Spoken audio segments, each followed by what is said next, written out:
Because since they were known for the bureaucratization of the Inquisition, they made it political, right? This is dealing with a beneficiary to a trust, right? Continuing on with the Spanish Inquisition, the unum sanctum policies of the Pope of Rome, right? Dum diversas, the two intercratera divinas, right? In 1580,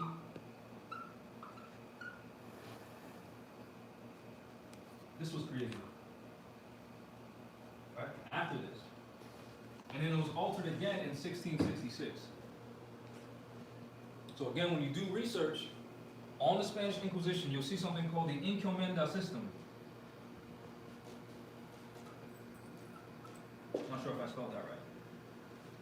Well, you'll see that these Europeans, when they conquered Moorish dominions, they declared the people lost at sea. They declared the people stateless. And under the unum sanctum policy, they declared them heretics. And since they were heretics, meaning freethinkers, meaning scientists, right, lawyers, teachers, and doctors, since they would not submit to the popes of Rome, they stole their land. And this is how they were doing it. Following? So they would come, like let's say you're a country, right? And I'm a European. And I see that your civilization is flourishing. Because you control the commerce, because you're Moors, that's what you did. I have this hatred towards you because of what you did to my people. Right? So me and my boys are going to run up in your spot, kill all the leaders, and then take charge of your community.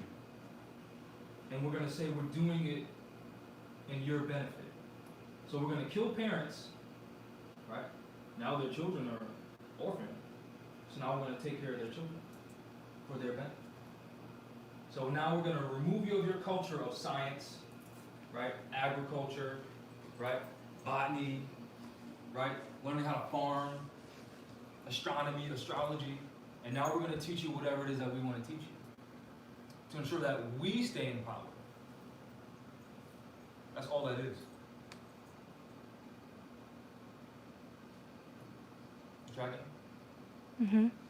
Within this, which is all connected, lies eminent domain,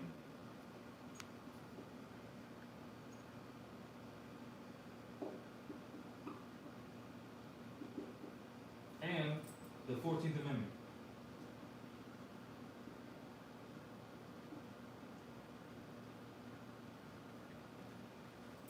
Tracking? So the reason why this is important is because law and history go together. If you know law and you don't know history, you're handicapped. If you know history and you don't know law, you're handicapped. Right? So now, the reason why people say authenticate this or do anything with this is because they don't understand that it's connected to all of this.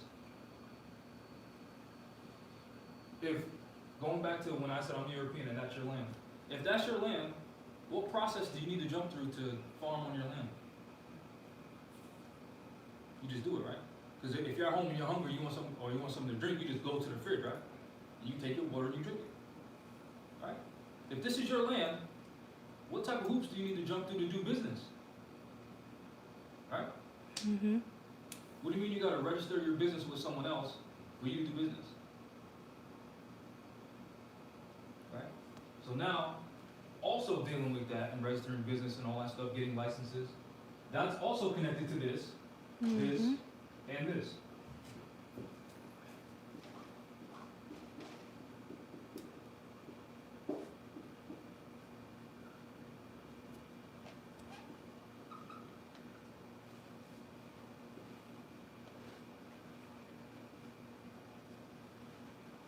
The Christian Black Codes is 1724. So now, again, when you do research on the Spanish Inquisition, the different papal bulls, the Encomenda system, the SSDQV, you'll see all of that was to force the Moors into Christianity. Now, not Christianity as in the religion, Christianity as in the dogma created in 325 AD, so write that down. 325 AD, the modern day dogmatic Christianity was created by Constantine, 325 AD, in the Council of Nicaea. What most people are practicing right now is not Christianity. Nope. It's the Niceo-Constantinopolitan Creed. That's what it is. And they read Whereby that. you agree to the authority of the popes of Rome and who they established as your leaders. That's why in order to be a minister in the church, you have to get a license, which is permission from the state. But the state, the people, were overthrown in 1861. Mm. By who? The popes of Rome. Right? Because in the Bible it says, nowhere in that document does it say you need permission to teach the Word of God. Who can give you permission to teach the Word of God about God? Right? That's why the Pope is called the vicar, substitute, of Christ. The substitute. The Antichrist. Right? So, any questions on this so far?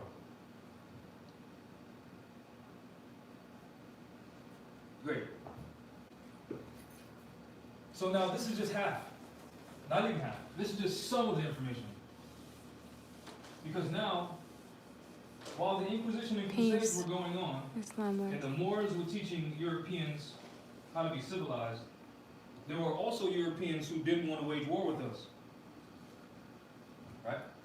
This is where we get into the Treaty of Peace and Friendship of 1786, 1787. Now, I'm not sure if it was last class, but also write this down. When you do research into the Anglo-Moroccan alliance, Peace.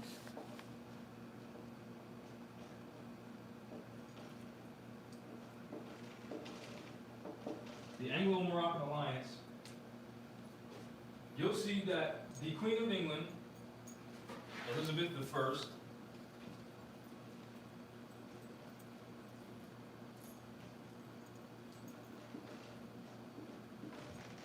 after she died, well, she was speaking to, I can't remember his name. Pretty sure Mulay Muhammad.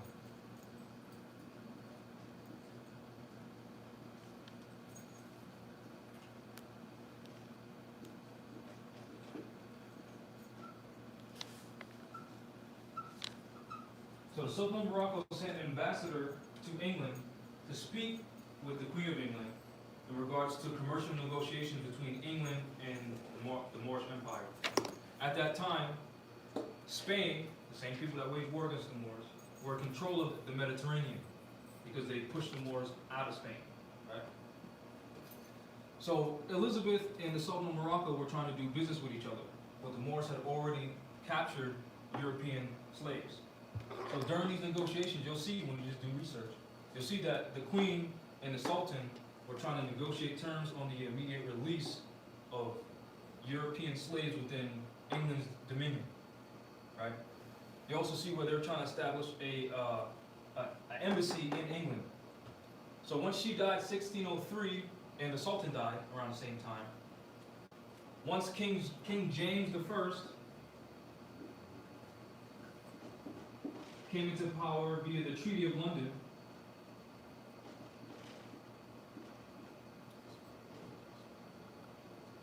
he was speaking to Sultan, I think it was Zaid. Something like that. Mm-hmm. They ended up coming to a negotiation whereby the subjects of King James were allowed to do free commerce within Moorish dominions. This is where you get the establishment of the first colony here in America. See that, right? Mm-hmm. See that?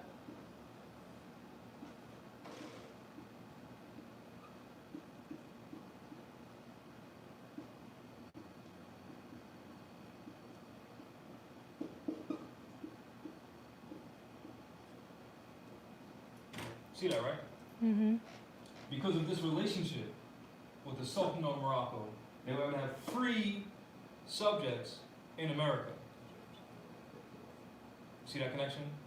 Mm-hmm.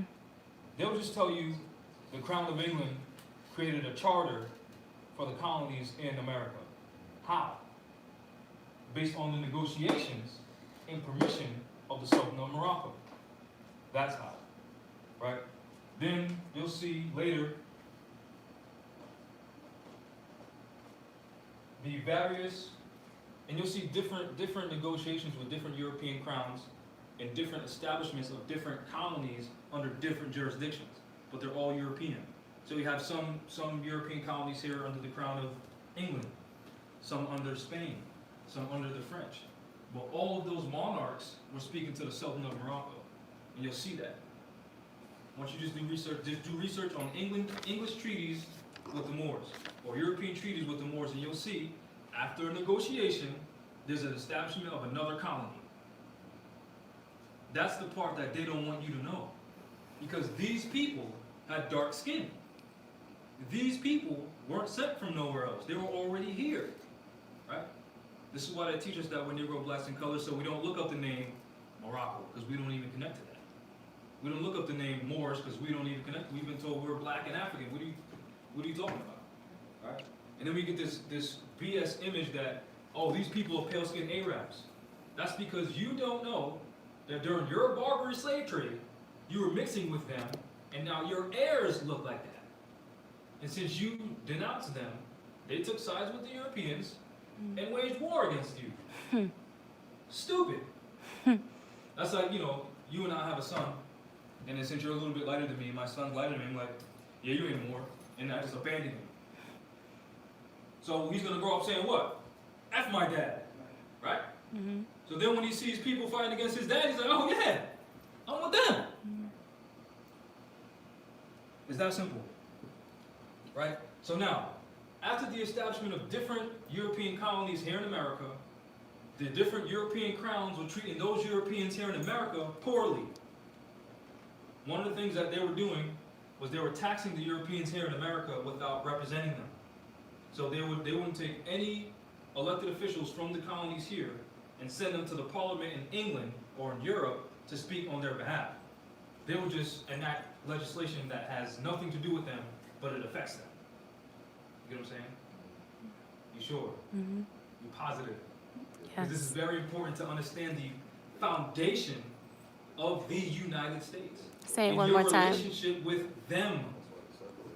Say it one more time. Say what one more time? Oh. Can you draw America and then England? Because you come here? My memory You're good at drawing. may not serve. We got this? Yes. I'll erase it.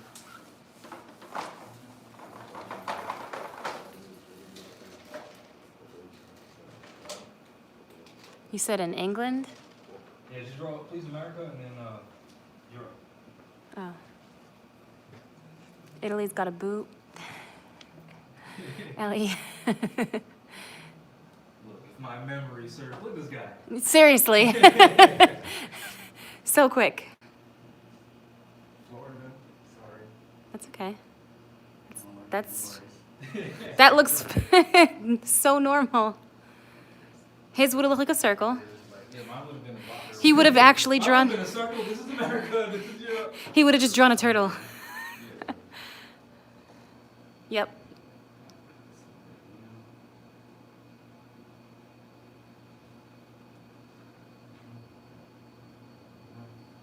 Yeah, that's fine. Good. Great. Thank you. Thanks, Ellie.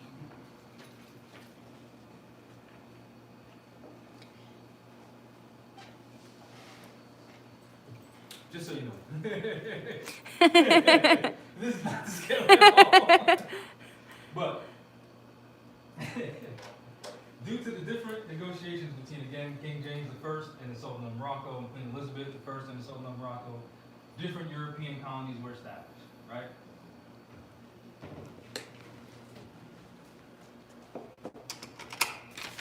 $13, right? Peace. Peace. Sorry. The Thank you. monarchs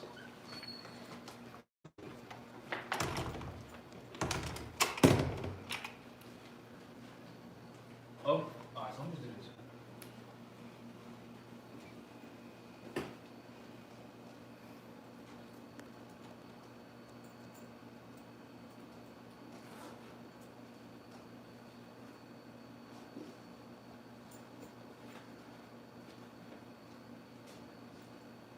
the monarchs of Europe would enact legislation that affect these 13 colonies, right? And it would affect them negatively. And they wouldn't allow these people to have representatives go over here and speak on their behalf. Following? Mm-hmm. Right? So they said, wait a minute.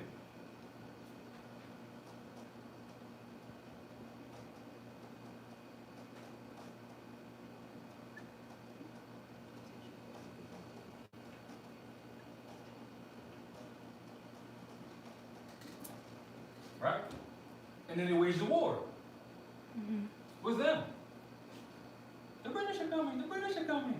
Mm-hmm. Right? Because the crowns would go up in their houses, kick in their doors with no warrants, tax them without no representation, right? Sales tax, excise tax, and they had no say on anything that they were doing. Right? So then they waged war with them. Right? While these people had different treaties with the Moors, which protected them on the waters. Right? Following? Yes. So again, when you do the research, you'll see that the various crowns of Europe had different treaties with the Moors to protect them not only on the sea, but on the land. Right? Once these 13 colonies got independence from them, right? These treaties with the Moors didn't apply to them anymore. Why? Because they got their independence. Mm-hmm. Tracking? Which means now they're a sovereign body of people. But they're still what? Europeans. Mm-hmm. Dutch, German, French, Polish, Irish, Scandinavian, Bosnofedorian. They're still Europeans, not Americans. Follow me. Mm-hmm. Still got pale skin. Their bloodline still leads them here, right? So now since their treaties don't apply, since these European treaties don't apply to these people because they got their independence from them, after the Articles of Confederation and the Articles of Association, they had to have their own treaty with the Moors here in America.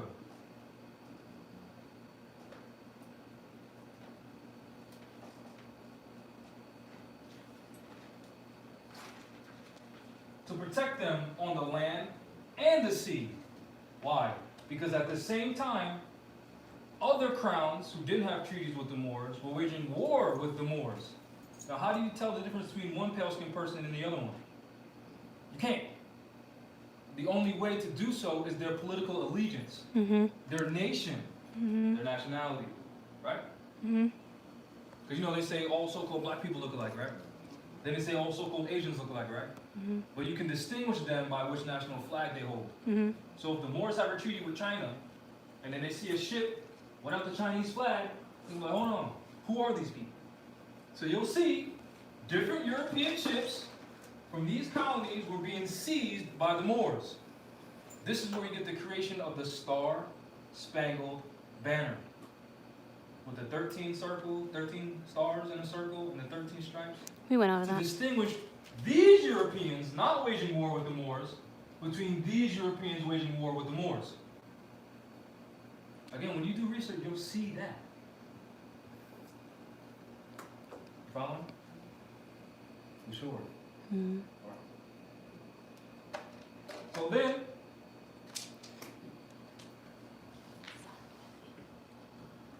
you'll see these people in the 1800s to 1815. You'll see this time period is called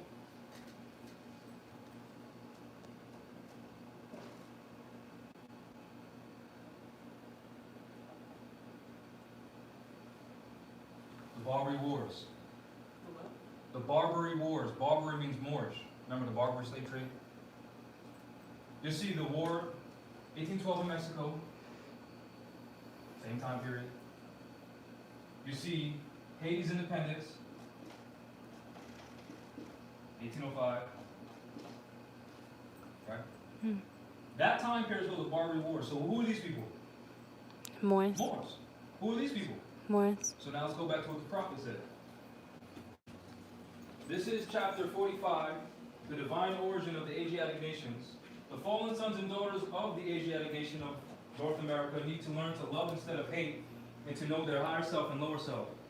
This is the uniting of the Holy Quran of Mecca for teaching and instructing all Moorish Americans, etc.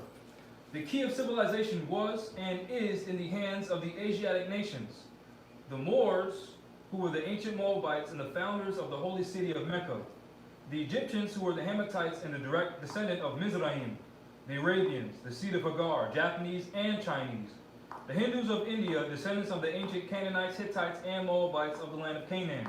The Asiatic nations of North, South, and Central America. The Moorish Americans, the Mexicans of North America, Brazilians, Argentinians, and Chileans in South America, Colombians, Nicaraguans, and the natives of San Salvador and Central America. All of these are Muslims. All of them are Moors. That's why, by no coincidence, during the Barbary Wars, these people were waging war. Right? With the intentions of the overthrow of the Moors here in America, which resulted in the colonization of North, South, Central America, right? So then you see, when you read the book, The Crescent Obscured by Robert J. Allison, you'll see that during this time period, these people didn't even have a navy. They had merchant ships to do business, but they had no navy. So now think to yourself, if their ships are being taken by Moors crossing the seas for not answering diplomatic negotiations from the Sultan, how are they taking millions of people from here and bringing them here if their ships are being taken? And prior to this treaty, 20% of the Continental Congress budget was being sent to the Moors. So how are you in debt to Moors? You don't have no navy, but you claim that you took 12.8 million blacks from here to here and then spread them out, while also waging war with the Indians and waging war with your counterparts in Europe. How are you doing that? How is that? Logistically, how is that possible? Because based on their ships, it took about 3 to 5 months to cross. Well, to go from here to there, 3 to 5 months. So how you doing that on a wooden ship? And you don't got no navy to protect your ships while your ships are being taken by the Moors. How are you doing all that? You're late. We went It's over a lie. that. To put us in the position that we're in today, right? Then you see 1822. President James Monroe issued the Monroe Doctrine. So if you don't know that, please write that down. The Monroe Doctrine, warning the various United Colonies, now called the United States, they're still European colonies. So the United States is what? A collection of European colonies, right? President James Monroe, which, just to go back, in 1789, George Washington wrote a letter to the Sultan of Morocco, which I have certified from the Library of Congress if you'd like to see, speaking about the treaty, speaking about how the United States was broke, speaking about how they just got back from a long war with their other European counterparts, and speaking about their attachment to the Moorish Empire. Actually, let me just go into that. Just so you see what the heck I'm saying. Not just, well, Jamal, you're just saying a bunch of crap. Can we get it on? So these documents are from the Library of Congress. You'll see this treaty with the Republic of Mexico, which they tell you Mexico is just this little area. Mexico used to be all of Texas and basically 90% of the West Coast. And you'll see Article 8 of their treaty says that Mexicans have allodial title rights to land and property to be here. So when you see Donald Trump and them Europeans talking about a border, they're gonna have to build a border all the way over here. So this is one treaty. What is this? Mm-mm. This is the Treaty of Peace and Friendship.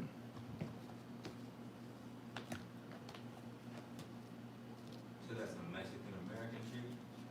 What? One of the treaties that you have? Oh no, it's the Treaty of Guadalupe Hidalgo. Remember, we're the Americans. They're still Europeans. They just got independence from the crown. All right, so I'll show you that. Let me put So this I'll on. go. Oh, And this is the letter from George yeah, this is the letter Washington. from George Washington, December the 1st, 1789, to the Sultan of Morocco. Remember, they didn't create their constitution until when? 1791, which George Washington sent the Sultan a copy of their constitution. Why? Because that's how they're conducting business on his land. Right? And you'll see that in the letter.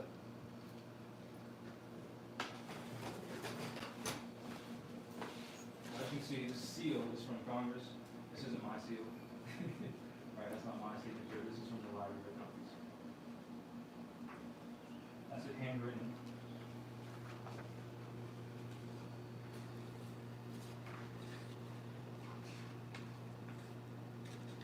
This is what it says. To the Emperor of Morocco. Emperor. They call him a king now. So how do you get demoted? Right? The Emperor of Morocco. City of New York. December the 1st, the Empire State. The Emperor, the Empire State. I wonder where the seat of the empire was. Great and magnanimous friend. They don't speak to no Indians like that, do they? Mm-mm. You will not show me one document where the manner in which George Washington, the founding father, is speaking to the Sultan of Morocco. They do not speak to these Europeans like, these so-called Indians like this. Since the date of the letter, which the late Congress, they tell you he's the first president. How are you the first president of this government before you? By which their president, so how is their president before you if you're the first president? Can you see that a little bit? Thank you. Address your imperial majesty, the United States of America have thought proper to change their government from the First Continental Congress, the Second Continental Congress, and now under the Republic in the Constitution, right? And institute a new one agreeable to the Constitution, of which I have the honor herewith enclosing a copy, right? The time necessarily employed in the erroneous task and the disarrangements occasioned by so great though peaceful a revolt against the European crown, will apologize and account for your majesty's not having received those regularly advised marks of attention. What is that? Taxes. And diplomatic correspondences. Because during the First and Second Continental Congress, the presidential seat was only for 1 year. So that much change, of course, messages aren't going to be answered, right? Especially after a war. From the United States, which the friendship and magnanimity of your conduct toward them afford reason to expect. The United States having unanimously appointed me to supreme executive authority in this nation, your Majesty's letter of August 17th, 1788, which by reason of dissolution of the late government remained unanswered, has been delivered to me. So now you're saying, yo, my bad. I'm taking responsibility. I'm the new president. I'm going to be answering your communications from now on, right? How come they don't teach you this in history? Why would they want you to know that? These Europeans ain't no founders of nothing. Why would they want you to know that the so-called blacks are really Moors, and the Europeans didn't even come here until permissioned by the Moors or by forced servitude under the Moors? Why would they want you to know that? Right? I have also received the letters which your Imperial Majesty has been so kind as to write in favor of the United States to the Bashaws of Tunis and Tripoli. Because remember, other Moors, they were still Moors, were waging wars with Europeans. So they would mix the Europeans here and their ships with the Europeans over in Europe because they look the same.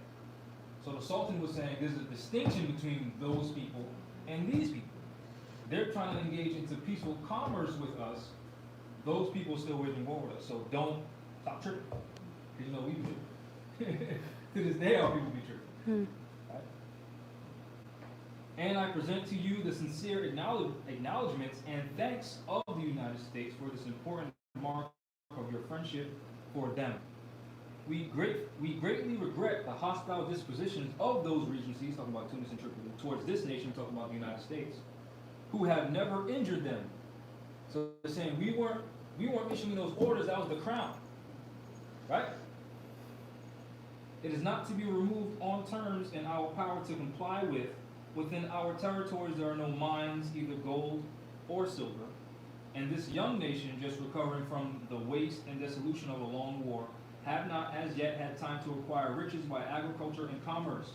But our soil is bountiful and our people industrious, and we have reason to flatter ourselves that we shall gradually become useful to our friends.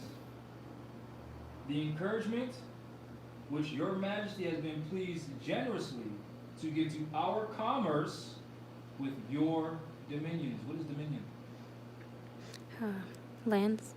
Control over the land and the sea. Where is the United States located? North America. So what are they talking about? They're saying that the Sultan of the Moorish Empire, right, the Moroccan Empire, has jurisdiction where? In America. Further substantiating the fact that in 1607 Jamestown, Virginia was erected because of the diplomatic negotiations between the Crown of Europe and the Sultan of Morocco, because this is the Moorish Empire.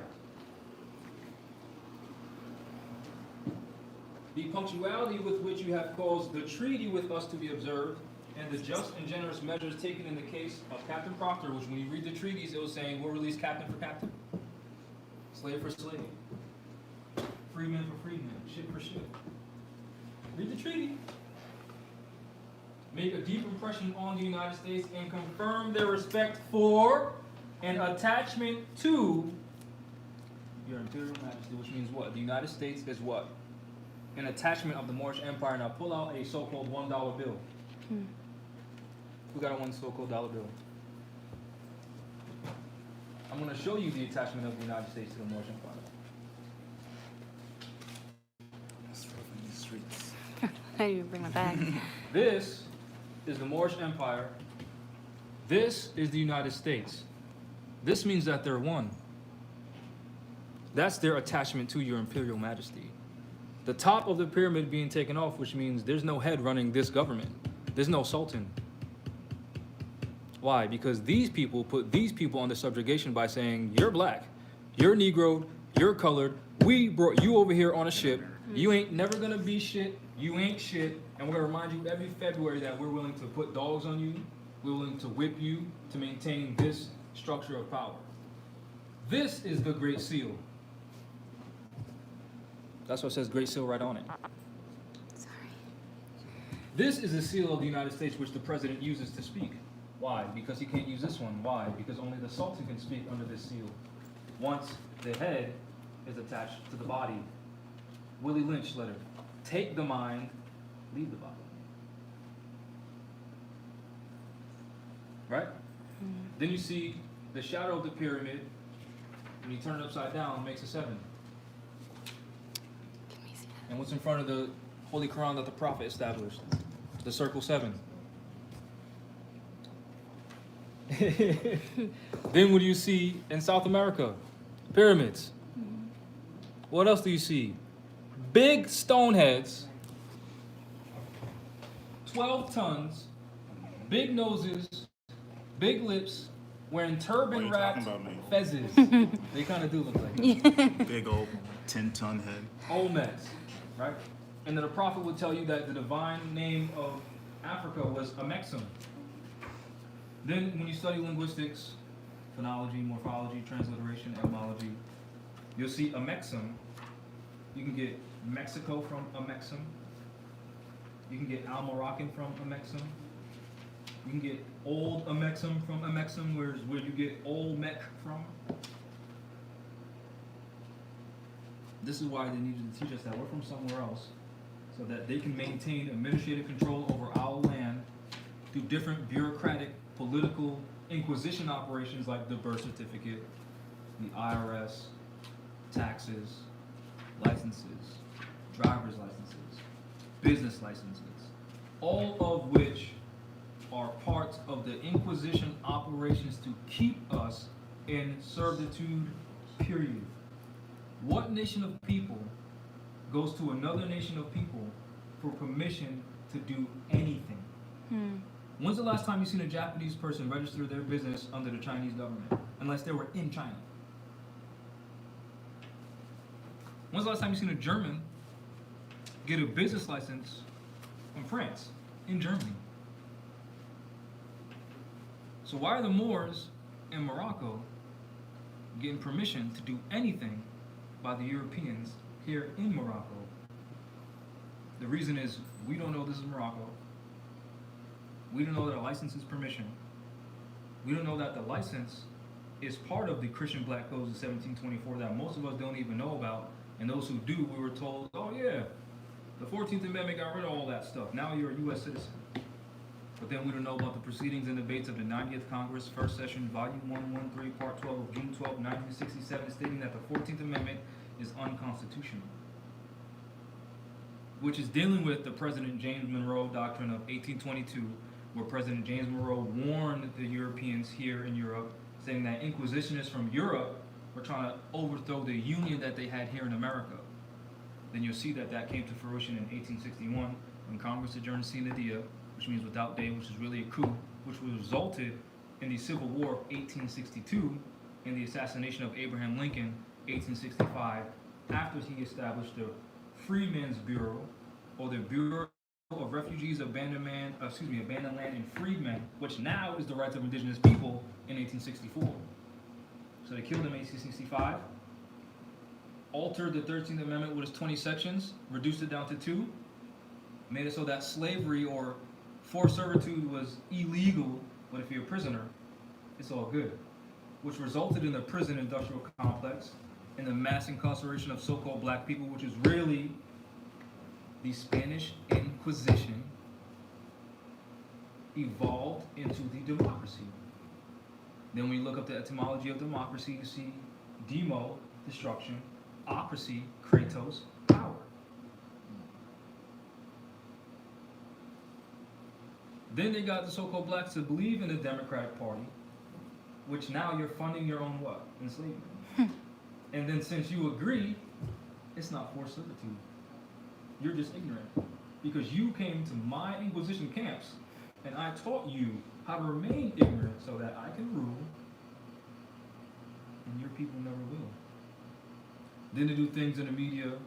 They deal with the thesis, antithesis, and synthesis. They put something out there. I'm pro whatever, knowing that the people will divide themselves. Well, I'm anti whatever, so now that's antithesis. And then the synthesis is, oh good, they're still distracted.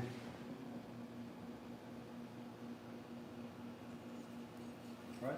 Then when you read the King Alfred Plan, they'll say a nation or world of people who refuse to use their intelligence are to be treated as if they're animals or beasts who do not have it.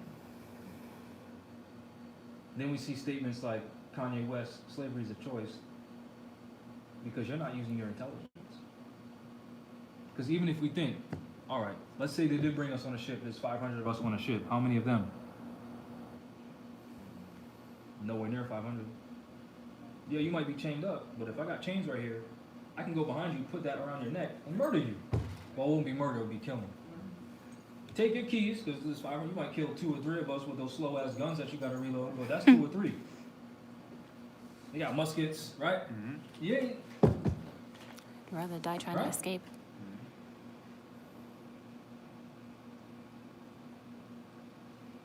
Modern day, you see all these so-called, I was on a panel with so-called black people. They call the white man the devil, they call the white man the beast. Right? You want to tell them about the panel? From around February to April, what's that called? Every time. Tax season. I can't with those blacks. Who they paying? So-called white man and the so-called devil. So now you're part of your own enslavement. So how can you say anything? Right? If the master's whipping your back and then his whip breaks, and he's like, hey, go fix this. And your dumb ass fixes it. And you get whipped again. Whose fault is that? Right? So now, if the European Congress, yeah, there's so-called Muslims in there, but they ain't for you. So-called black people in Congress, they ain't for you. If the Congress admitted House Resolution 25 of January 3rd, 2019, Fair Tax Act of 2019, that the IRS is destroying families, why would you continue to pay the IRS if they're telling you, oh, we're going to destroy your family? Go ahead and just keep giving us your energy. Go ahead. Would you continue to do it? So now if they told you at 3 o'clock we're issuing punches for free, come to 23 Acorn Street on the 3rd floor, every day at 3 o'clock we're issuing punches, swift hooks to the jaw, are you going to show up? Nah, unless I'm punching. But you're going to storm Area 51 though. That's stupid. You get what I'm saying? Will you hold this real quick? Right? The speaker's down there. So. What else does he say? It gives me pleasure to have this opportunity of assuring your majesty that while I remain at the head of this nation, I shall not cease to promote every measure that may conduce to the friendship and harmony which so happily subsists between your empire and them. And shall esteem myself happy in every occasion of convincing your majesty of the high sense which in common with the whole nation I entertain of the magnanimity, wisdom, and benevolence of your majesty. In the course of the approaching winter, the national legislature, which is called by the former name of Congress, will assemble, and I shall take care that nothing be omitted that may be necessary to cause the correspondence.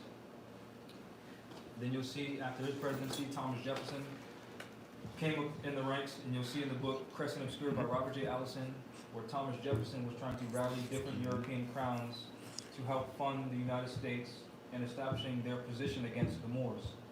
So you'll see, since they had no navy, Thomas Jefferson was trying to establish a navy to fight against the Moors, and you'll see that the pressing issue within the floor of Congress during that time period was, are we going to continue to pay the Moors tribute, or take these funds and wage war against the Moors? And you'll see the Barbary Wars, 1800 to 1815. So that's how we fell as a people. Various wars. And you'll also see during that time period different European crowns. So it's not just one side against another side. That's where people get confused. It's people that look just like you, they're your enemy. Because there were different Moors being funded by the different crowns of Europe to wage war with other Moors.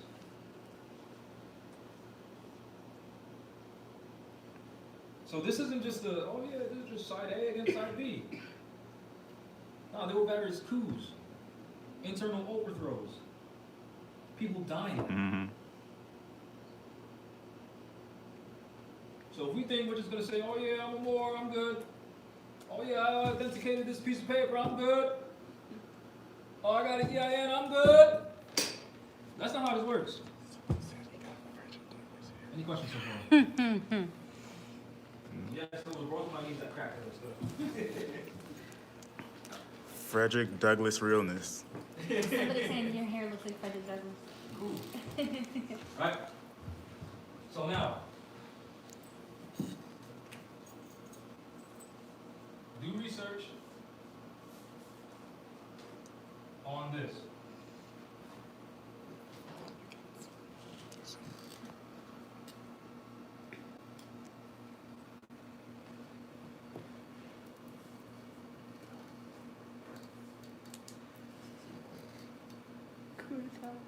Yeah, they say Congress adjourned seen a deal, which is really an internal overthrow of these people doing business with these people, the Moors.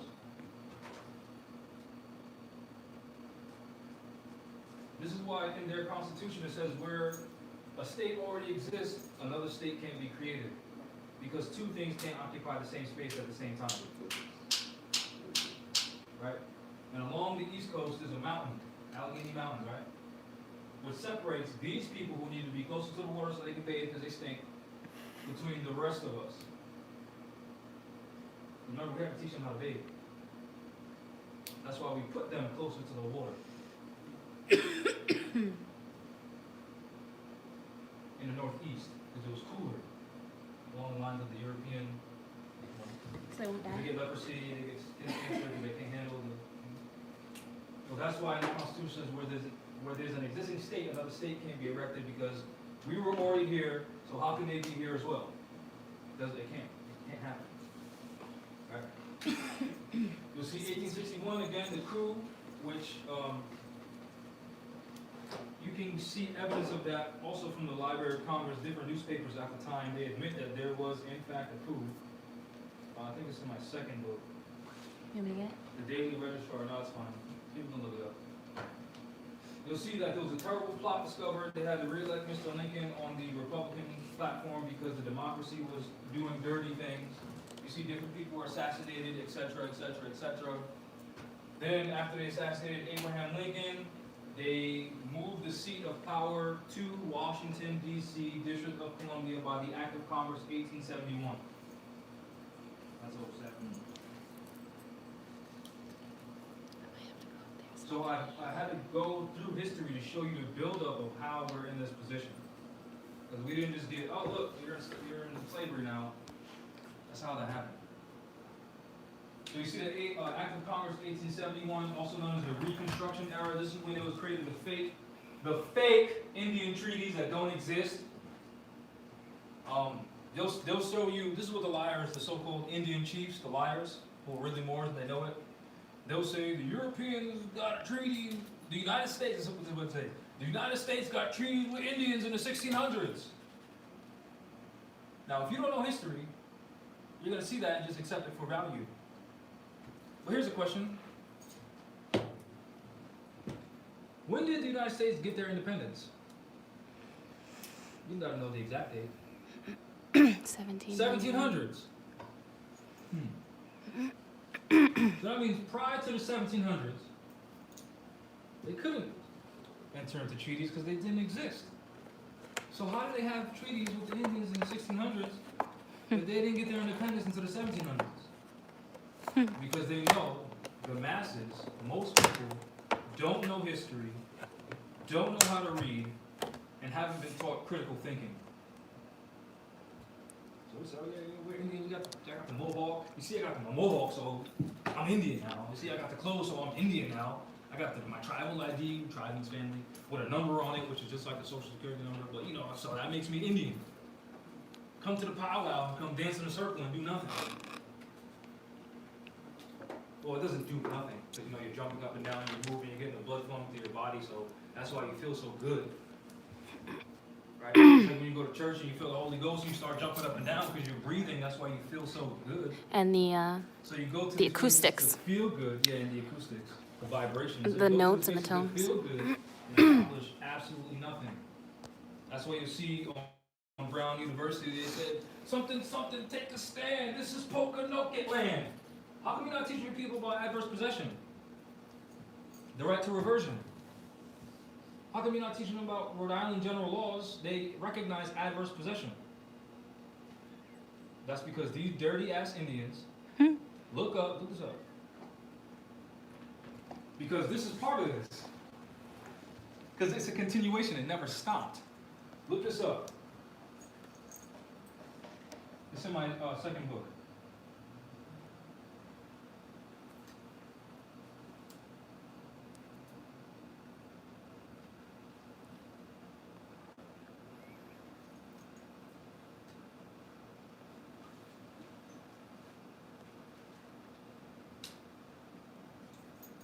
You'll see, Joint Memorandum of Understanding of 1978. You'll see where these so-called chiefs of the so-called Narragansett so-called tribe, which in that agreement it'll say a Rhode Island corporation, which Rhode Island is a European colony, so if you go to sos.ri.gov, click on civics and history, click on Rhode Island history, you'll see where the Europeans admit, this ain't Rhode Island. They're just a group of people who were mistaken as Indian, which means they ain't Indian. And we branded it Rhode Island, which means this ain't Rhode Island. But then they'll say, yeah, we're Rhode Island Corporation. How?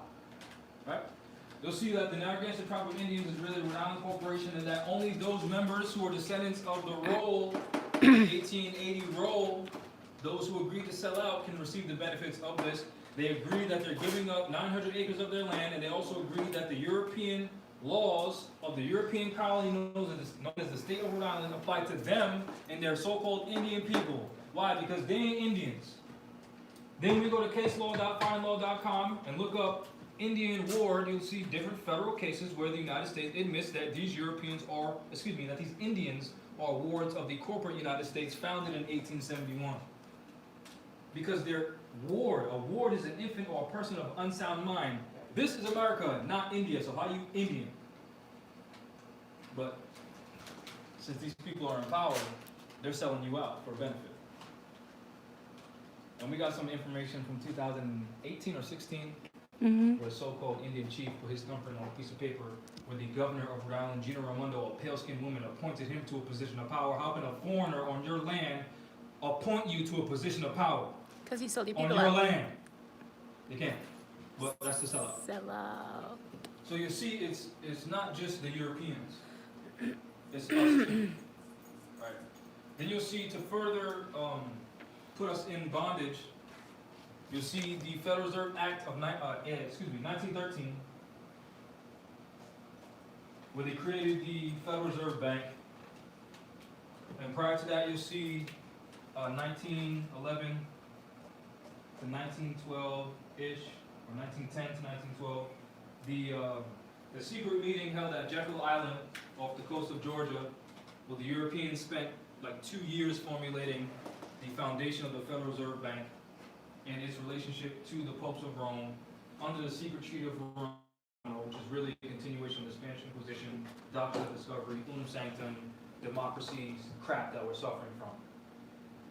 Whereby, since gold and silver, we're dealing with the principle of equity, because since it's a real, actual, physical, has weight, it has actual value. No one can change that. You know, if I have an ounce of silver, that's forever going to be an ounce of silver. The value will never change, right? Since that's dealing with equity, meaning you can just go to a gold mine, silver mine, and mine your own crap, and it's still value. You can do that. You can do it. You can do it. You can do it. You can do it. No one controls the market, right? No one can control that, right? Because if I say, you know, my book, you know, yeah, it's 2 ounces of silver. That's a lot of money.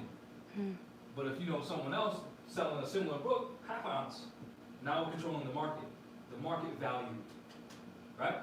Controlling the value of things. So to control the value of things, they stated, which I have documents from the Library of Congress, Roosevelt, right? Was it Roosevelt?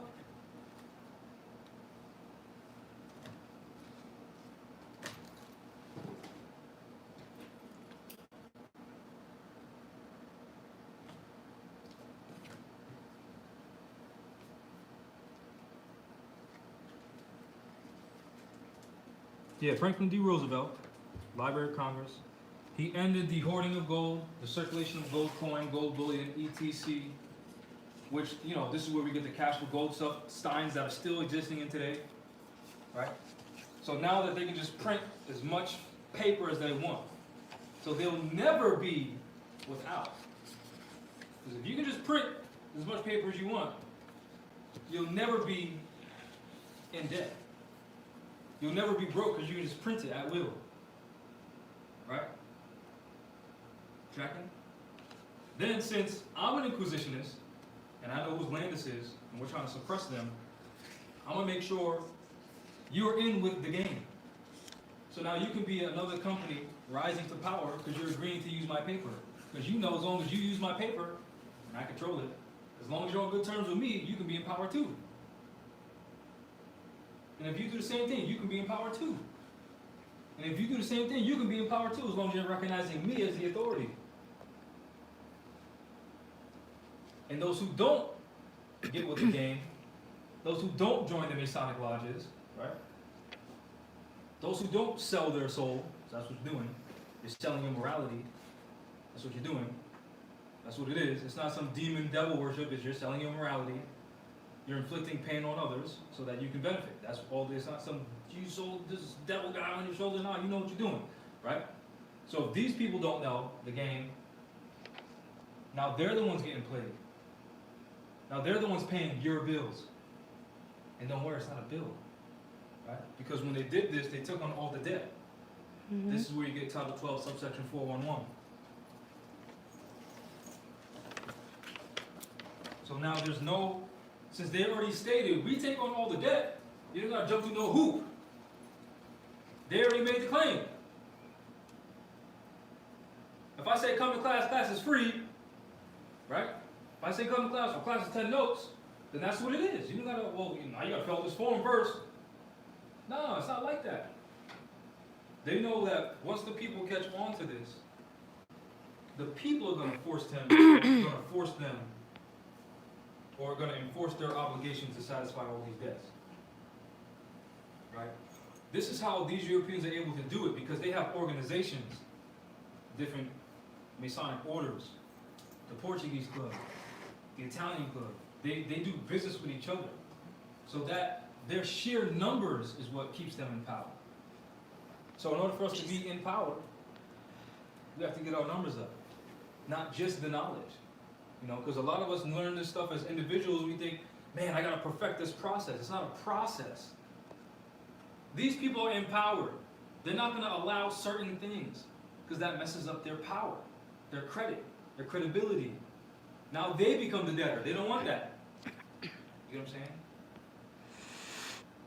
This is where the confusion of the birth certificate comes into play. I can discharge all this stuff and I can do magic voodoo. Nah. You will see if you stop, because this is something I had to learn. If I stop seeing these different pockets of just pits, right? Just rabbit holes, you'll see all that shit is diversionary. You don't have to do any of it. Nationalize. Have a clear conception on what's going on. Know that although you're doing business for paper, it's not money. Know that they can't enforce an obligation based on that. That's what protects you, not a process. Any questions? So now, since the title of this video was Economic Salvation, you have to know about the Federal Reserve Act of 1913 and 1933 to comprehend the actual situation that we're in. Because you'll see a lot of our people talk about the so-called black dollar. Or let's pool our dollar together and buy a property. With more science, you understand, you comprehend, and you know adverse possession, not buy anything. Still pool your finances together to compensate each other for when you do adversely possess a property, you can pay your people to fix it up. Do that. Still, well, you'll save millions. Well, let's just say you'll save thousands if you don't go to these Europeans and then buy back what's yours. Follow me? So there's certain concepts that we have to comprehend. Because that piece of paper that we keep calling the dollar, its value is backed on your labor. Its value is whatever you give it. That's why they're predicting a recession in 2020, because people are waking up. That's why they did House Resolution 5404, admitting that the USD has lost 96% of its purchasing power since the year 1913, which caused the Great Depression, because it's not backed by anything. Again, House Resolution 5404, HR.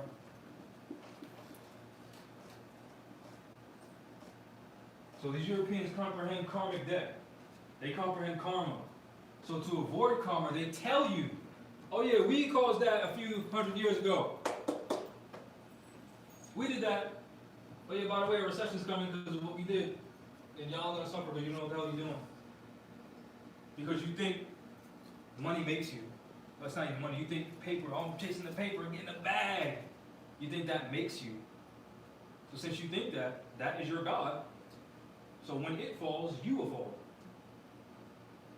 And since you believe in these Europeans, although they're telling you House Resolution 25, House Resolution 5404, they're telling you that they're destroying your families, you keep believing in them, you're going to fall with them.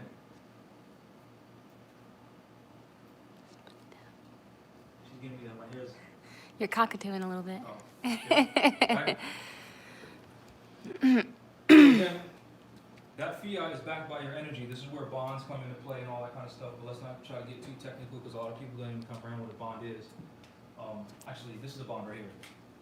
Two separate things, making it one. Right? So now, imagine this is you. Imagine this is a mortgage. You sign that mortgage, right? Which creates the bond. But now they can just sell this. Because since your energy is attached to it, whoever has this, oh yeah, I'm coming here to collect that debt. So now they're sucking from your energy. That's all that is. And then since you think that you're the, well, not you, but a lot of people think that they're this, birth certificate,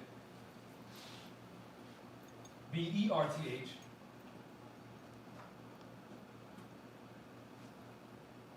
because they think that they're it because of the name that sounds like theirs. They think that all debts in this name they're obligated to, which means now you're surety for this. Which means you're going to ensure that any debts placed on this, you're going to pay it. That's as simple, that's how this works. So the salvation is disconnecting your mind from this, knowing that it is not you. This is where you get two types of persons in law from. This is where you get a corporation from. This is where you get ens legis, an artificial person, right? Creature of the mind. That's where that comes into play. But comprehend that a corporation simply means a body in action.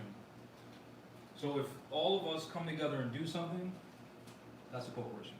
So if all of us come together and say, we want you to elect us, we want you to represent us in City Hall, now we're operating as a corporation, as a nation of people, with a head of state. That's how we need to approach these people. When I say these people, I'm talking about the Europeans. And don't just think, when I say European, I'm only talking about pale-skinned people. I'm talking about those of us who think that they're Negro, Black, Colored, Hispanic, Afro-Rican, Latina, X, all these things that they're not, who have the mindset of the Europeans. But that doesn't mean that they're bad people. Just like before we got into this information, we thought we were Negro, Black, Colored, I'm a coon, I'm yellow, I'm whatever the hell we thought we were. Following? So again, we need not jump through any of their hoops. Also, House Resolution 25, you'll see that the Congress entered the floor of to the floor of Congress, the House of Representatives actually, that they're going to dissolve the IRS. So if we think, now I comprehend why we do things like getting EIN and ITIN and all that kind of stuff. I get why we do it, but when they fall, that falls. Mm-hmm. So if your resources are predicated on that, that means you fall. Mm-hmm. Right? This is one of the reasons why the prophet said it's going to go back to the horse and boogie days where we're doing business like men amongst each other. I got this silver, you got those fruits. Let me get those fruits for some of the silver. Value for value. Where I'm doing business as me, or I'm doing business as Rising Awards, no EIN, no nothing, because I can do that. And you're coming to me because of my credibility, because of my credit. Right? A credit is an abstract noun. It's not an actual thing. Just like equity is an abstract noun, it's not an actual thing. You know? Loans. Huh? Loans. Any other? Oh. So when I brought up the 12.8 million blacks, my bad, I'm kind of. The 12.8 million blacks, when you look up Ellis Island, late 1800s to the early 1900s, late 1800s to the early 1900s, you'll see 12.8 million Europeans came here. That's where the 12.8 blacks, slaves came from. Slavs. They're black, meaning pale, and they're the slaves, meaning Slavic, meaning European. That's how they got here. Ellis Island, late 1800s, once they took power, early 1900s, once they solidified that power, all the way up to this present day. So everything we see on the news and stuff like that, that's all diversionary distractions, where they do admit some truths, but it's mixed into their BS. And if you don't know the actual history, then you don't see where the truth is. Like Donald Trump the president of the United States Corporation Company talked about abolishing the 14th Amendment. He's bringing attention to the 14th Amendment because it's already unconstitutional. So when you do research, you can stumble upon that. So he's telling you the truth, just indirectly. You see, now the USD is going to be backed by gold. They're telling you what it is. They just know that you don't know the proper reference point because they know these so-called black and Indian leaders are sellouts. And they know that once they can't keep the so-called niggers under control, they will be unseated at once because now they no longer serve a purpose. They're just a house Negro being dangled in your face and look, oh, we're finally making progress. And they know that the rest of us don't comprehend this because this is too technical in its nature. They know most of us are just going to be emotional where we feel something is wrong. So now we're just yelling on camera, these white people, blah, blah, blah, blah, blah, blah, spreading hate. Right? Then they know the other half of the people, they're so afraid of these Europeans because of unum sanctum. They've created this mindset that the government is omnipotent, it's all powerful, it can do no wrong, it'll lock you up if you don't pay taxes. They know that fear is embedded in the people, so most of them are just going to be law-abiding citizens, not knowing that they're abiding by color of law because of different political operations perpetrated against them, such as the 14th Amendment. And of course, they know as soon as those revealers of the light wake up, we're going to try to brand them as crazy, discredit them, or their own people, their own family members will oust them and call them crazy.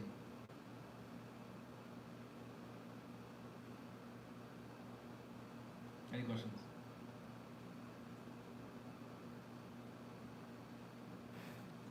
Sure? Yes. What was the time period you said the Barbary Wars were? 1800s to the 1800 to 1815. Okay.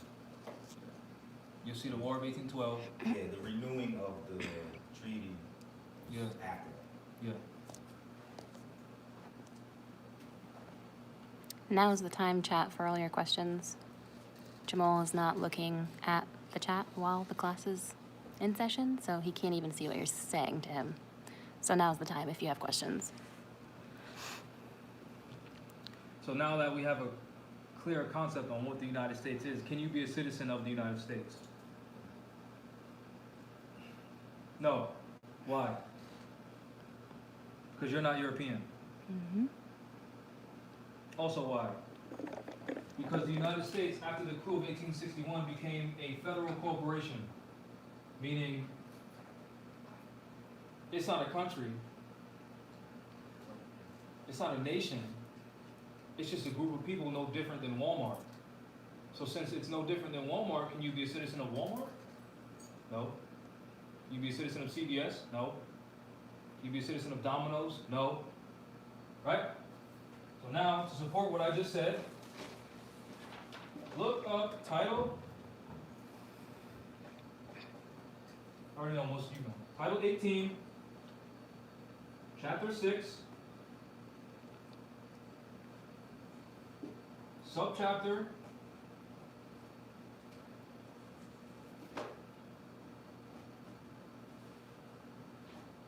176, subsection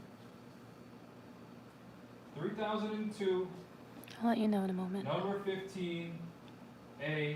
Oops, that's a 4, not an A. Number 15A. The United States is a federal corporation. The word federal means contract.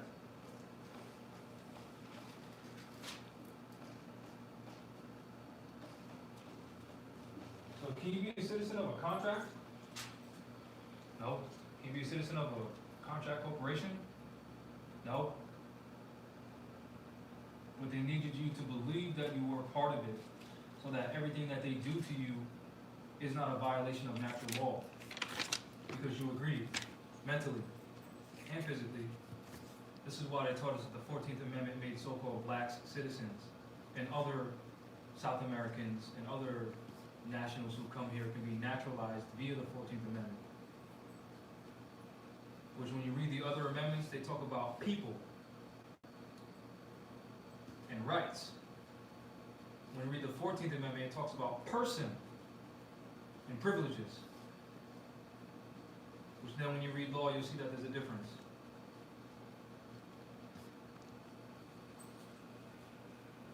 And since this is public record, USC, United States Codes, Cornell University, since that's public record, they told you, we're not a government. So now you can't start lying and saying, they never told you the truth. I thought they were government. Because when you read their laws, they tell you that they're not. Right? Then when you know, a lot of us try to do whatever it is that we're trying to do. Some Moors will say, oh yeah, you can just use the US passport as another form of ID. And I'm not talking about those who don't know. I'm talking about people who claim that they're Moors. Right? So now if you claim your nationality and you look up the definition of nationality in the law book, it'll say who you have allegiance to. When you declare your nationality, that determines your allegiance. It also determines your political status. Then when you do research on the United States Code, Title 22, look up passports, USC, it'll say no passport shall be issued to anyone, whether you're a citizen or are not a citizen of the United States, except to those who hold or pledge allegiance to the United States. Mm-hmm. So now, you're claiming to be separate, but only documents show that you're part. So now you're a fraud.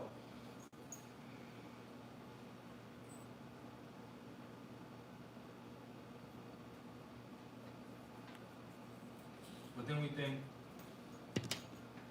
morals don't apply to us. Divine law don't apply to us. We can just dip our hands in the dirt for a little bit. We'll just dip our hands in the shit for a little bit. And then we'll wipe it off with the other hand. And then when it don't come off, we'll wipe it on our shirts. And then when our shirt's all dirty, walk around like a shithead. Understand what I'm saying? It's easier to try to jump through a hoop and feel good. That's easy. It's hard to teach our people this information. Organize, right? Elect someone who's competent. Support them, not follow them. Support them. Help them in what they're doing because it's going to help you. And then go to City Hall, have a sit down with the mayor, and say, well, we know, since we have all these documents from the Library of Congress, that paper is not money. And you can print as much as you want. So since the state of Rhode Island has a Treasury Department, and it's just full of paper, and you create credit on your own books, go ahead and create an account for the Moors here in the municipal city of Providence. And give us finances, cash. We don't want no checks. We're not trying to sign for nothing. Rights of indigenous people, reparations. Go ahead and give us, hey, Council of Moors, how much do we need? Oh, well, since I'm elected by the people, my people want $5 million so we can fix up these neighborhoods. It's hard to do that. You have to think. You have to be fearless. Right?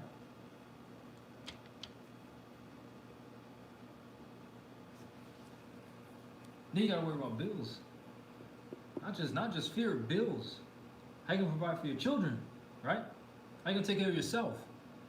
Your house, how you gonna pay rent? How you gonna pay your mortgage? But guess what can alleviate that? Hey, Mayor. Matter of fact, hey, Governor of Rhode Island. We know you have laws governing mortgages. By the way, we're the indigenous people. Remember on sos.ri.gov where it says the original inhabitants were misidentified as Indians? Yeah, we're those people that were misidentified. We're actually Moors. So since the state has a Treasury Department, and since on the public record, look up Gina Raimondo's mortgage discharge, Since on the public record, you discharge your mortgage for one note. All these mortgages behind me, go ahead and make sure that when they go to the city hall, they go to the public records, the recorder of deeds, and they put in a quit claim. Make sure that your policy enforcers don't mess with them. Because then you're gonna have to see us. And we know where you work. And since your house is on the public record because you discharged a mortgage for $1, we know where you live. Do you really want us going to your house? That's not speaking violently, that's saying you're gonna be held accountable for your actions. Just like they try to hold us accountable for our actions when we don't even do anything wrong, how about we actually hold them accountable to their actions when they actually do things wrong? Right, so now let's go, since I said the governor of Rhode Island, Gina HR 25. discharged her mortgage for $1 on the public record, let me show you proof. Because during this plight that we're in, we all worried about bills, right? How are we gonna pay these bills, right? Am I making this up? All right, cool. I need some type of response. So this, it don't say paid. It says release of mortgage, not paid. Release of mortgage. It's highlighted. Everything's highlighted. You can't miss it. All right, and then you see sealed from the city of Providence, true copy, recorder of deeds, Providence, Rhode Island. Blah blah blah blah blah. Certified copy. Now let's read it together. Come on down. Right? Because during the situation that we're all in, don't think I'm excluded just because I have this information. We're all in it. We're all in it. So all these people talking about, if you authenticate this, you discharge your debt, just give me $1,000. Well, if you can discharge debt, what do you need money from me for? All these people say, yo, my process works, just pay me, blah, blah, blah. If it works, what am I paying you for? Right?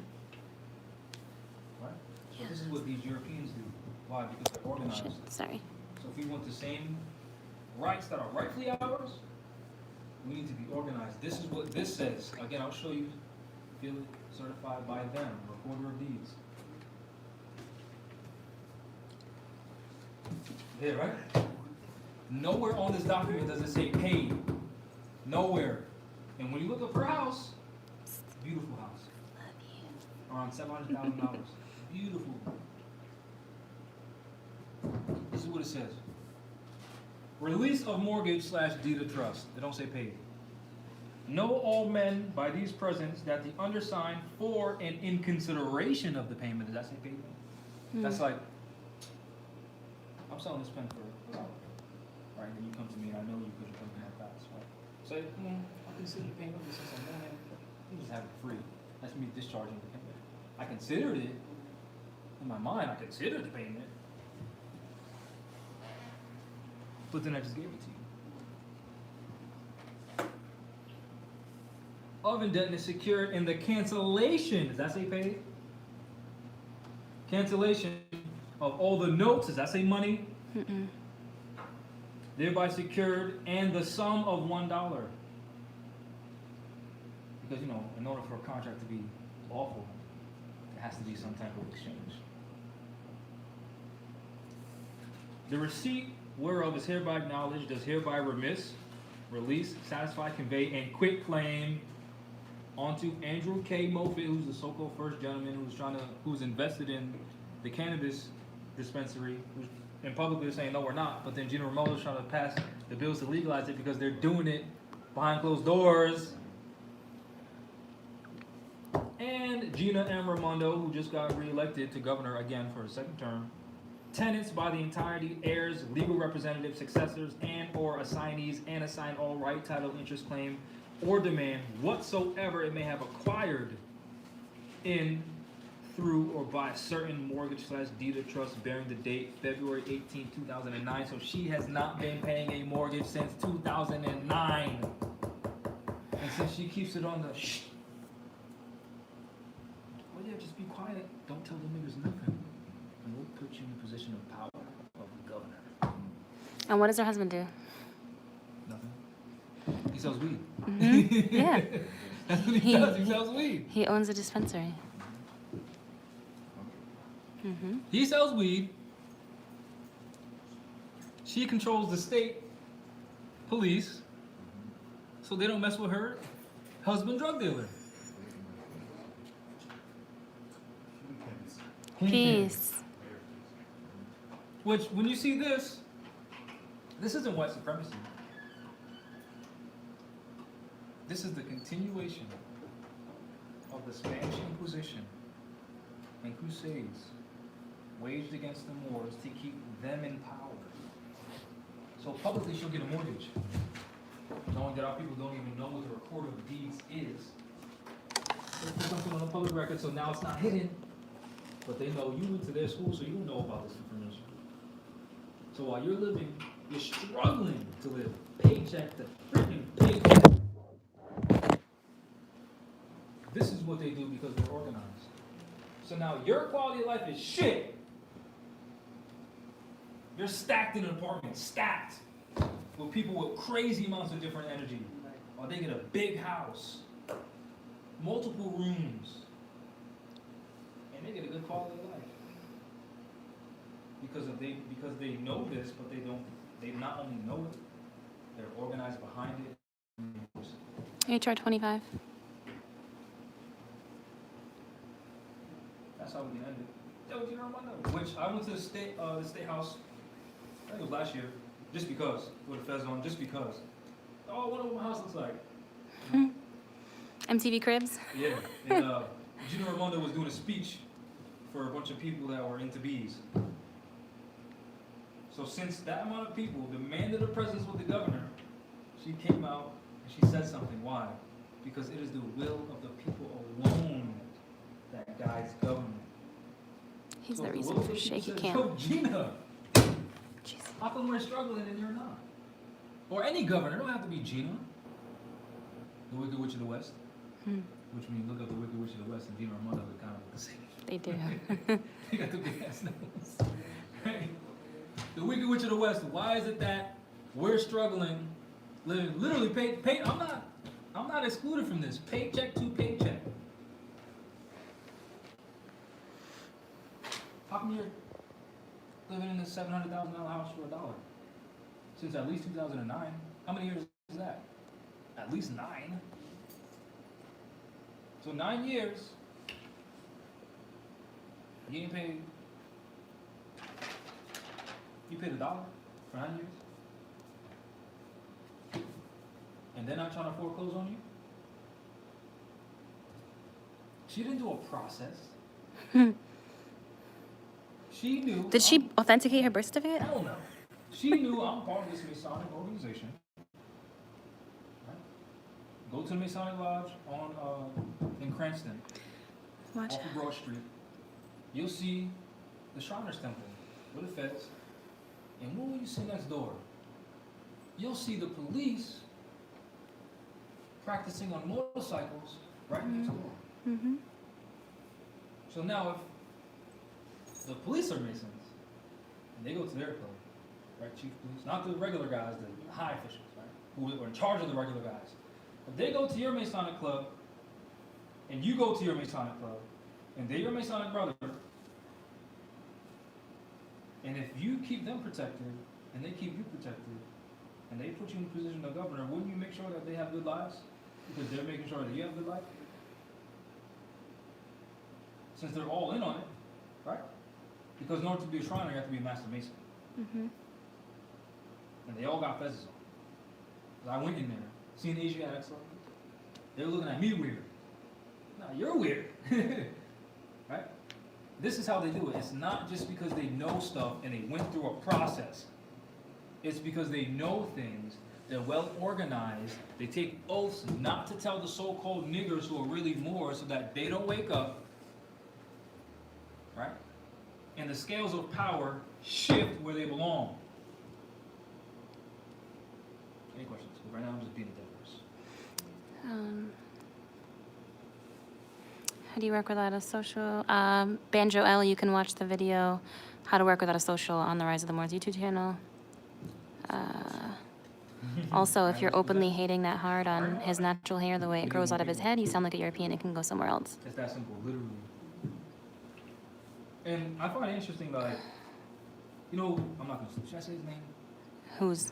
What are we talking The guy about? who's running for mayor. Asiatic. Yeah. You know who Kobe Dennis is? He's running for mayor. You set that up, you have to follow the numbers on public media. You can go to advertise, you said that you guys following. You don't really have to see. We're not really doing class anymore. But I did want to address a couple of things. So people are asking about emails. Can you all hear me?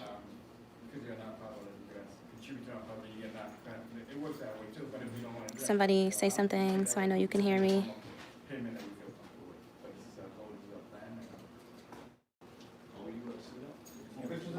Thank you.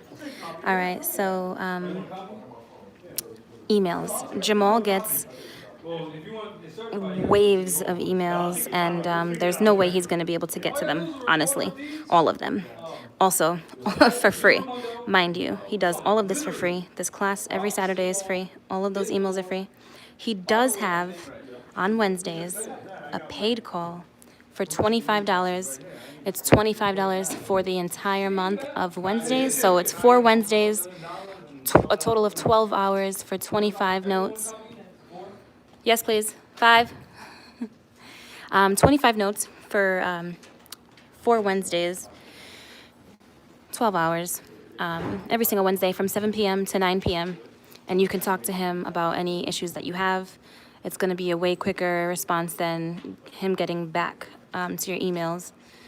Also, we are going to a store today to check out audio and cameras because we did have a camerawoman, but she also works a day job and is not here to record.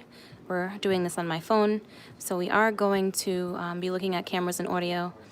Remember, this class is free, so if you do want better audio camera, please donate a few notes. riseofthemoors at gmail.com on PayPal.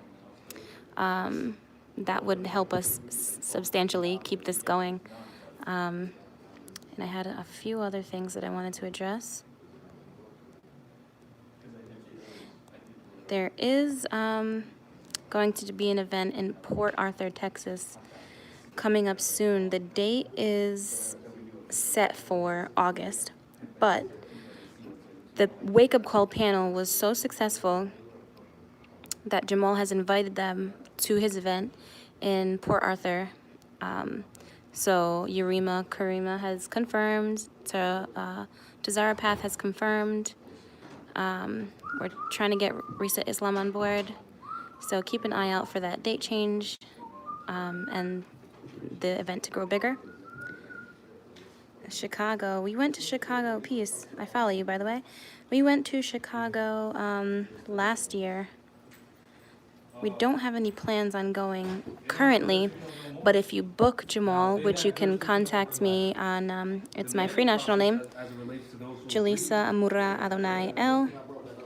You can find me on Facebook or Instagram with that name, Julissa Amura Adonai El at gmail.com for any bookings.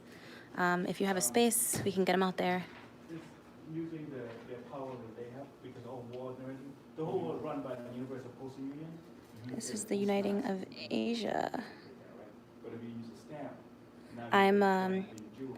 I'm at _A_revolutionary_dreamer on Instagram. I don't think I can type into the chat on this phone. It doesn't give me an option to type into the chat.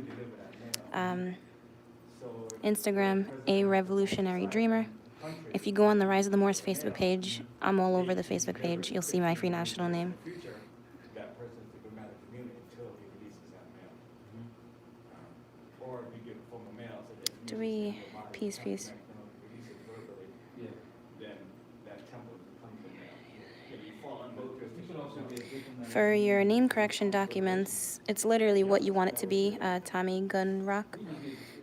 So whatever you want to put on your name correction papers is what you put on. Also, anybody who's looking to send in name correction papers, send them to 23 Acorn Street, Suite 79, Providence, Rhode Island. Jamal, what's the zip here? 02903. Send your nationality documents. Already signed with witnesses. We cannot witness for you because you're not here in the flesh for us to see you signing these papers. No, they don't have to be nationalized Moors. You just need witness signatures. So send it in with signatures to this address, 23 Acorn Street, Providence. 02903. that were basically for the same Um, purpose. It's basically all about It's and if you don't have the documents, controlling the you can get them on RV Bay or on riseofthemoors.org. It's the same price as RV Bay, 32 notes, I believe, for signature and sealing. And it should be, as soon as it comes in, it goes back out within the week. So, They also only go to India because they bought it for the spice trade. what other questions before I end this? Have to see the facts Moors. in there because How do you sign up for Wednesday classes? Go to riseofthemoors.org.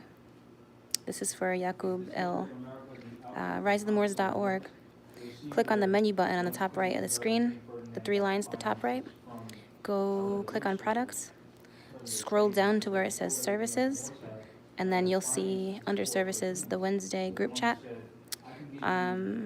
It will say, which that's the Wednesday call. It's still small, so it's very intimate. And again, it's for 3 hours, and everybody gets to speak, Q&A, all that. Yeah, so you'll see the Wednesday group chat on under services. You'll also see the tickets for the Port Arthur event on that same thread. You'll also see the Northgate issue 2. It's 2 notes for that newspaper that we put together. Janaea L., the other half of Rise of the Moors, created that newspaper. I wrote an article in it called "Is Cannabis Really Good for You?"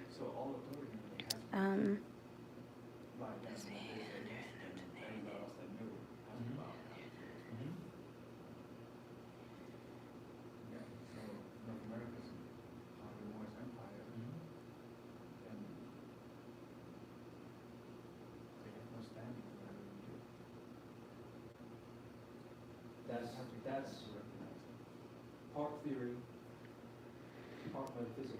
In order to change your status, it's mental, really. So you've changed it in your mind, but if you want to do it on paper, all you have to do is download the nationality documents, fill it out, have witnesses sign, send it in, we can seal it for you, and you're all set. You don't have to send the papers anywhere. You can, if you'd like, or you can go on your YouTube or Facebook and read your name correction and proclamation papers live. That is put on the record, that is public record. Or you could send in some copies to, the president, the governor of your so-called state, and your city officials. But if you go to riseofthemoors.org, name correction and proclamation papers, click the menu button on the top right-hand corner, click on products, click on services, and the name proclamation papers are there as well. We can say we're slowly waking up people and bringing, because we know that the 12 tribes of Israel is not the white people, right? And they say when 12 tribes of Israel return to Israel, then God will come. Whatever the story, which true, fake, we're not concerned with that. We're just saying we're collecting our brothers and sisters and those who finally woke up, becoming back to the motherland, which is earth. And we want you to recognize that we're recognizing this, and to give us time to bring our brothers home. We have to have an election on time. We have to. Because there's so many more. Someone asked about Grand Sheikh Taj being Sultan. He could be Sultan if we elected him. Jamal could be Sultan if we elected him. You could be Sultan if we elected you. It's all about what the people want. So the people have to unify, come together, and put who in power they want to be in power. When the Prophet was around, there was no confusion. And then he had things set up to make sure that there was no further confusion. With the Supreme Grand Council, he said the Supreme Grand Council should have the jurisdiction to say what is and what is not injurious to the movement. So we are in the so-called state of Rhode Island. We're supposed to go in front of our people as a nation and say, don't listen to that person. This is what it is. But since the FBI, COINTELPRO, Dirty Moors, they infiltrated, now everything's confused. But if the people elect someone, So they do the same thing with the World Organization Health, the World Health Organization, when they say, well, this is not safety and everything. Give me 1 second. Chicago Crypto can ask you a question. Because I'm not sure myself.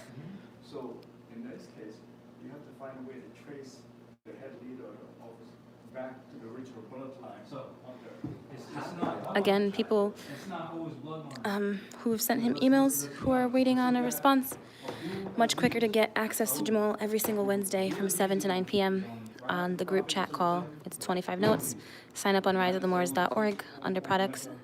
Click, scroll down to services. Click on the Wednesday group chat. Every tribal chief. Crypto, I can get back to your question if you hit me up through DM. Any other questions here that people want to know? Just because you're a royal blood does not mean you're royal.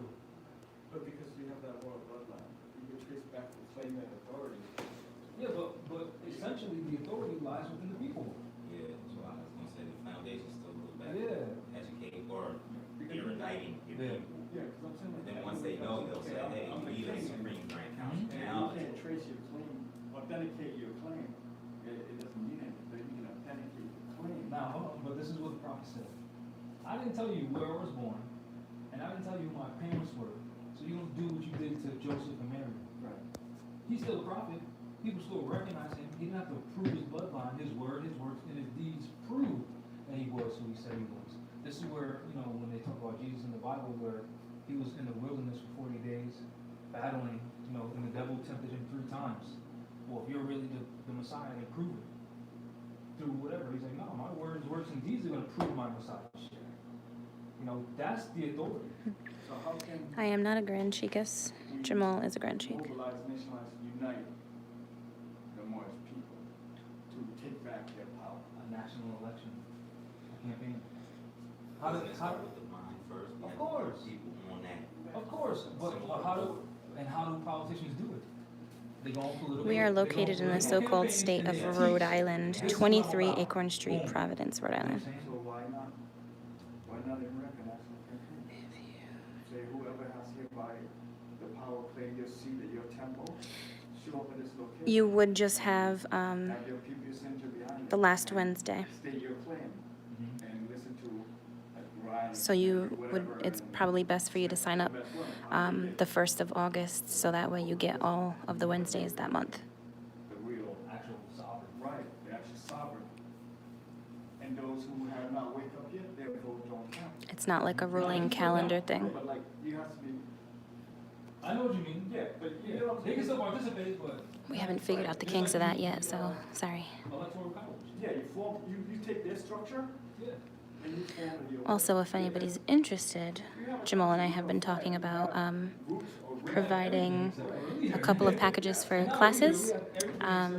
We are offering a stay, like a bedroom. You would get breakfast daily for 3 days, plus 3 4-hour classes.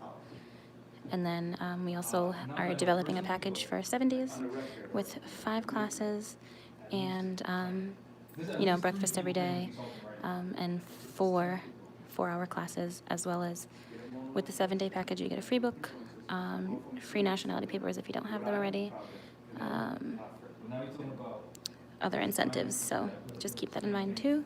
If you ever want to come out and visit in the flesh. black businesses to support that political campaign. You know what I'm saying? Now we can start a You campaign. gotta start a fight somewhere. No, yeah, I'm Because agreeing. it's No, 10 I'm people. agreeing. It's Hold 10 on. people. Let me So the reason why we don't really talk about I'm crypto, definitely agreeing with that. especially Jamal, is because it's another Every it's campaign has a another form of fiat. It's not someone in charge of raising funds. backed by anything. So Traveling and we do have some Moors here who come to class. Actually, one of the people who, the other half of Rise of the Moors, also are investing in Bitcoin. So there are some of the Moors here who come to this class who, there's about 4 or 5 of them, and I've actually pointed them all to your page, by the way, talking about the music royalties and all that stuff. I started talking about them about how I need to start buying some music royalties. You kind of actually helped put me onto it. Now, in this day and times, and once it's done. Yeah, so there are some Moors who are like investing for quick, short-term purposes, but not exactly utilizing it for long-term purposes. And I highly suggest you kind of teaching a little bit on it if possible. So, no, black people, eat a lot it's gotta be blood there, at least to avoid pain and suffering and loss of lives. Let's make it happen before we react. The 3-day and 7-day packages is in person. The Wednesday group chat is on the phone. But the packages that I was telling you about that Jamal and I are developing, 3 days for a certain amount, is a bedroom every single day, breakfast every single day, classes. You would get 3 classes for the 3-day package, 5 classes for the 7-day package. Both packages you would get free admission to class. Saturday, half off of one of his books for 3-day package, full free book for 7-day package. We haven't put that on the website yet. We just kind of came up with a plan for it the other day. So, And once you're off the power, there's funding that's available. Jamal, do you want to sign out when you get a chance? Yeah. I mean, I know, so this is what I do know. I know the people have all the power. Yeah, we the people, the power. I know the people have all the finances that we need to do whatever it is that we need to do. Issue is getting them to support whatever it is that we need to do. Well, writing the bond for the, issuing a bond for the money following the discharge process. And you discharge the expense of the campaign. Because if you Well, want. discharge it to who? Well, I know, To from yours, third, yeah, but. How do you work with an I-9? We did a video because somebody else asked this as well. How do you work without Social Security? I, myself, personally, got a new job, gave them an I-9, filled it out a certain way. I don't pay federal or state taxes through that job. I use my nationality card. Because I don't have a bank account in my free national name, my checks from the job is in my free national name. I take those said checks to the bank that it's written from. So like mine comes from Citizens Bank. I go to Citizens Bank with my national ID card. They cash it for me. They even can waive that $7 fee that they charge, like a little fee to cash the check. But if you tell them you're exempt and blah, blah, and explain to them with the law, they will waive the fee for you. We did a video on that, how to fill out the I-9 and how to work without a social. That's what the video is called on YouTube, on this channel, Rise of the Moors, how to work without a social. There's also a video on how to nationalize on this YouTube channel as well, which even if you're already nationalized, it clears up a lot of misconceptions about the process, and it's just really good information. Not believing in me, seeing what I've done, that would compel them to support me financially. Now it's just, I don't know how much it's gonna be, right? And then when we're talking about other Asiatics not on this land. Not a problem. Peace. I follow you on their IG. support too. Well, this is what, it's just like, you know, to work in a restaurant, Cambodia, whatever, right? It's $19 a month. Yeah, and you live with the owner of the house, I mean, the restaurant owner, it's like 12 hours a day, open and close, whatever, but it's $19 a month. So we go to be like, man, take a picture of sign your name, you know, we're fundraising, trying to support the world, change your life, whatever, right? Here's $1 for wasting your time. Dude, people like that, because people out in the third world. Yes, we have nationalized Asians. So you just give out, you know, you can have the physical books that are named after to help, like the 500 cities you need to get into it, right? Yeah, But then the other people that's around you, you can bring them in as a physical body. yeah. And then if you need everybody in the book, they say, okay, if you demand this, you're gonna have to fund it, Yeah. because it's your demand, and Mhm. you have to put up the cost. Yeah. And if we find out we're wrong, we will reimburse you. Yeah. I'm with it. I'm with it. Because I believe in what you say, because it's what you believe. Yeah. It's not you thinking and going and your eyes moving left and right, trying to say, let me think this way. Yeah, try to make it No, up. it's a part of you already. And it's not even belief, it's a knowing. Right, so you know enough that it became a part of you. Yeah. So that can change, that can motivate people, and form a nation. Yeah. The only thing is getting you out there. Mm-hmm. How would we do? We need to get an RV.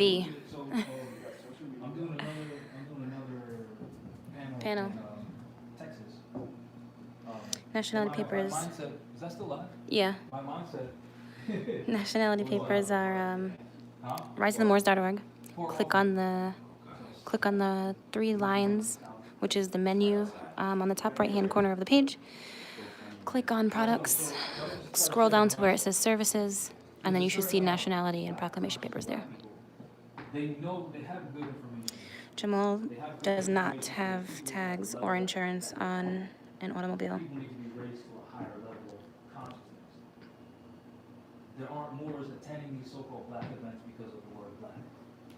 They don't like it for whatever reason. I know, so my mindset was go to these places and try to connect them with this information based on what they already have.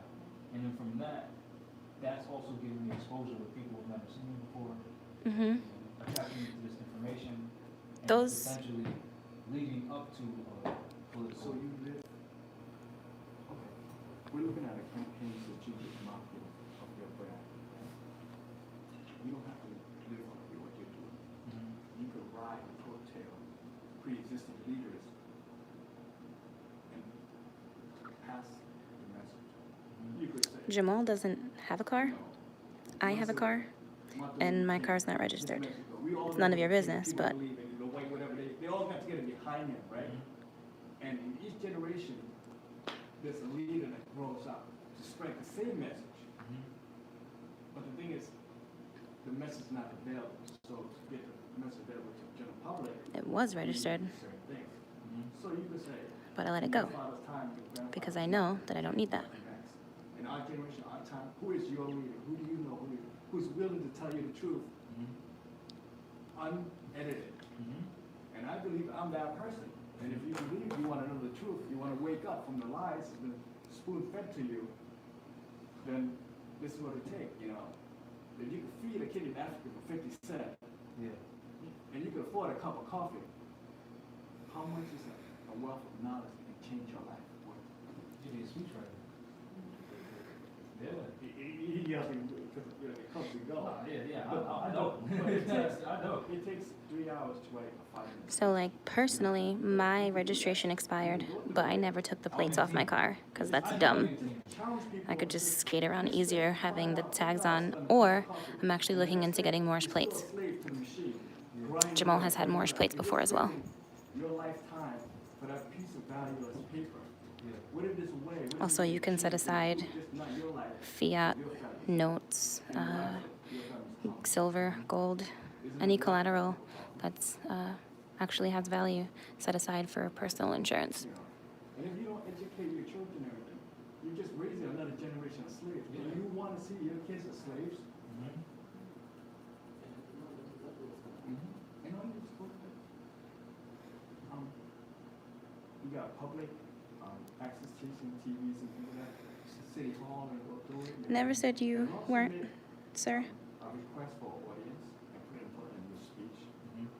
You do a peaceful organization, and not people listen. You might get a couple hundred people who just know and everything, but there's a couple of them that might hear certain things and they're funny. Look at PD, like freaking animal rights for people, right? Yeah. All right, so if there's nothing else, I'm going to be ending this live so we can continue doing our private build, which is what we normally do after class. So, What if we tell them peace. that you have the right to travel and you don't need to drive?